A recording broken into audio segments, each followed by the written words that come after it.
GO number 46 అంటే తెలియదు. ఇవాళ డిఎస్సి పోస్టులు పెంచని ఎందుకు అడుగుతున్నారో తెలియదు. ఎవరికి అవగాహన లేదు. ఇక రియల్ ఎస్టేట్ వ్యాపార అసెంబ్లీలో కూర్చుంటున్నారు. అందుకే నిరుద్యోగులను నేను పిలుపునిస్తున్నాను.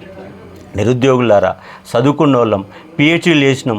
పీజీ చేసిన వాళ్ళమేమో మన పుస్తకాలు పట్టుకొని 20,000 ఉద్యోగాన్ని 30,000 ఉద్యోగాన్ని కొట్లాడుతున్నాం. కానీ ఆడ రియల్ ఎస్టేట్ వ్యాపారి అసెంబ్లీలో కూర్చొని నిద్రపోతుండు, మాట్లాడడం తెలియట్లేదు. కానీ వ్యవస్థలో మార్పు రావాలి. ఆ వ్యవస్థలో మార్పు కోసమే అశోక్ సార్ గత 3-4 ఏళ్ళు కొట్లాడుతున్నాం. జర్నలిస్టుగా కొట్లాడినా, బీఈడి కాలేజీలో కొట్లాడినా, డిగ్రీ కాలేజీలో కొట్లాడినా, యూనివర్సిటీలో కొట్లాడినా, ఇవాళ కొట్లాడుతున్నా. నా ధ్యేయం ఈ తెలంగాణ సమాజంలో మార్పు కోసమే. 30 లక్షల మంది నిరుద్యోగులకు న్యాయం చేయడమే లక్ష్యంగా నేను రెండోసారి నిరాహారదీక్ష చేస్తున్నా. ఇక నిరాహారదీక్షలు చేయను. ప్రభుత్వాన్ని తాడో పేడో తెలుసుకుంటా. ముఖ్యమంత్రులు పనికిరావు, ఈ రాష్ట్రానికి ఈయన ముఖ్యమంత్రిగానే పనికిరాడు, పరిపాలన చేత కాదని చెప్పేసి నేను 100% నిరూపిస్తా. నా కార్యాచరణ ఒకటేసారి ఇప్పుడు దీక్ష పెట్టింది. గ్రూప్ 2-3లో పోస్టులు పెంచాలని డిమాండ్ పెట్టాను. ఇప్పటి వరకు పెంచలేదు.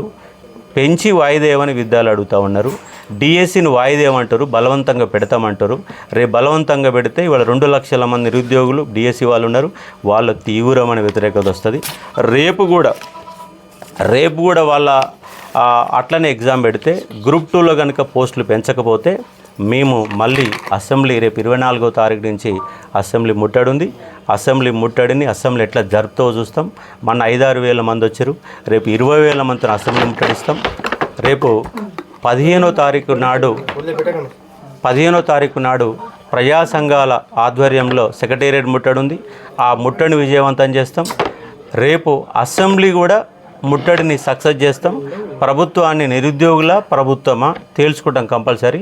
నేను ఫైనల్గా డిమాండ్ చేస్తూ ఉన్నా, ఇవాళ మేము నిరాహారదీక్ష విరమించినామని చెప్పేసి మీరు వెనక్కిపోకుండా తక్షణమే గ్రూప్ 2-3లో పోస్టులు పెంచండి.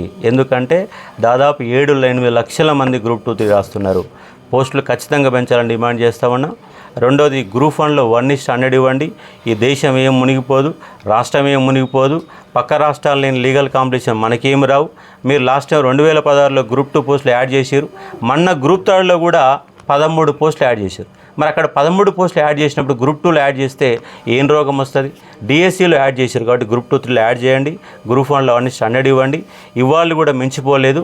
డిఎస్సిని తక్షణమే 45 రోజుల టైం ఇస్తూ పోస్ట్పోన్ చేసి వాళ్ళకు మానసిక సంఘర్షణ తగ్గించాలని డిమాండ్ చేస్తున్నాం. ఇవాళ గురుకుల వాళ్ళు 9,210 ఉద్యోగాలు పడితే ఇంకా 3,000 మందికి ఉద్యోగాలు ఇచ్చే పరిస్థితి లేదు. ఒక్కొక్కరికి 3 ఉద్యోగాలు వచ్చినాయి. కాబట్టి సక్రమంగా చేయాలంటున్నాం. రోడ్డు మీద తిరుగుతున్న జీవో నెంబర్ 46 న్యాయం చేయాలంటున్నాం. కాబట్టి తెలంగాణ సమాజ పరిష్కారమే ధ్యేయంగా 30 లక్షల మందికి తెలంగాణ బిడ్డలకు ఉద్యోగాలు ప్రైవేట్ రంగంలో, ప్రభుత్వ రంగంలో లక్ష్యంగా రేపు మీరు ప్రకటించిన 2 లక్షల ఉద్యోగాలు కంపల్సరిగా రేపు డిసెంబర్ 9లో కానీ ఇవ్వాలన్న డిమాండ్లతో ఇవాళ మేము ముందుకు వస్తున్నాం. రేపటి సంది ఈ ప్రజా సమూహంలో నిరుద్యోగులతో కలిసి కొట్లాడుతాం. అవసరమైతే ఢిల్లీ కూడా పోతాం. రాహుల్ గాంధీని మళ్ళా పట్టుకొచ్చి ఆర్టిస్ట్ క్రాస్ రోడ్లో తీసుకొచ్చి కట్టేస్తాం. ఎందుకంటే ఆయన వచ్చి హామీలు ఇచ్చారు, ప్రియాంక గాంధీ హామీ ఇచ్చారు. వాళ్ళకు ఇచ్చిన టైము ఈ ముఖ్యమంత్రికి లేదు. కాబట్టి ముఖ్యమంత్రి పరిపాలనకు అనర్హుడని నేను ఫైనల్గా చెప్పదలుచుకున్నాను. నిరుద్యోగ వార్తలు కవర్ చేస్తున్న జర్నలిస్టుల మీద కూడా దాడులు చేపట్టారు. అవును, నిన్న ఎంత దుర్మార్గం అంటే జీటీవీ రిపోర్టర్ని మెడలో ఐడి కార్డు ఉంది. ఐడి కార్డు ఉన్నా కూడా పట్టుకొని గుంజుకపోవడం అనేది ఇంతకంటే దుర్మార్గం ఎక్కడ చూడలే. విద్యార్థిని పట్టుకొని 10 మంది పోలీసులు కట్టి కొట్టడము, ఆర్ట్స్ కాలేజీని పోలీసు నిర్బంధాల మధ్య పెట్టడము. మీరు ఏం చెప్పారండి? ప్రజాపాలన పేరు చెప్పి నిర్బంధ పాలన, హిట్లర్కు మించిన పరిపాలన రేవంత్ రెడ్డి చేస్తున్నాడు. నువ్వు ఇట్లనే చేస్తే మునిగిపోవడం పక్కా ఖాయం. నీ మీద నిరుద్యోగులలో మొట్టమొదటిసారిగా టీఆర్ఎస్ గవర్నమెంట్ జెండా ఎగరవేసి సోషల్ మీడియాను ప్రభావితం చేసి మిమ్మల్ని గెలిపించింది నిరుద్యోగులే, నిన్ను కూల్చేది కూడా నిరుద్యోగులే. ఆ నిరుద్యోగులకు నీ నాయకత్వం వహించి ముందు కంపల్సరీ ఇసుకపోతా.